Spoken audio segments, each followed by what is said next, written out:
And there it is! I made a built-in bar in my dining room, and I'm going to walk you through the entire process. But first, this is what my house looked like when I bought it. Very gray. I painted it green at some point, but I didn't really do anything else to it. It was kind of just a hodgepodge mess because I had a lot of other remodels I wanted to get done first. And there were so many different doorways in this room that I felt like I just didn't know where to start. So I made it look decently cute until I was able to close in the random doorway that went off to the hallway to my bedrooms and bathrooms, which was a completely unnecessary doorway because there was one identical to it about 2 feet to the right. So with the doorway closed, I had this giant wall that I was finally able to do something with, and I went for a built-in bar. Now my house is 100 years old, and I don't have some massive kitchen with a huge entertaining space, so this bar was a great way for me to get a lot of countertop space so that I can entertain. I started with 3 base cabinets from Home Depot, and I went in with a really good cabinet primer before painting all the base cabinets the same color as the walls, which is Quietude by Sherwin-Williams at 75% because I wanted to do a whole color drench moment. I also added texture to the spot where the doorway was filled in and painted that as well. Next up, I painted 2 bookshelves the exact same color. These are also from Home Depot. I went with a really narrow bookshelf because, like I said, the main goal here is to get a lot of counter space. Then I added some beautiful drawer pulls, added the most gorgeous wallpaper to the back of the bookshelves, thrifted this beautiful antique mirror, and then added an outlet to the top of the countertop. Which reminds me that I forgot to mention that I got this countertop. It is a laminate piece from Lowe's. And in the big gap between the base cabinets, my boyfriend built me a custom wine rack, which still allows for plenty of airflow to the return air vent on the floor, and lots of room to change the filters too. Next up, I added the cutest scallop trimmer on the bookshelves, painted, and voila! This is now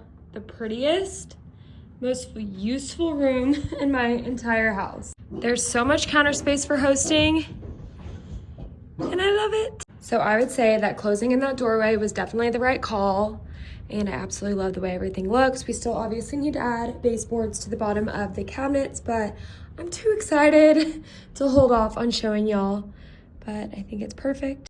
So now comes the time where I finally ask, what do y'all think?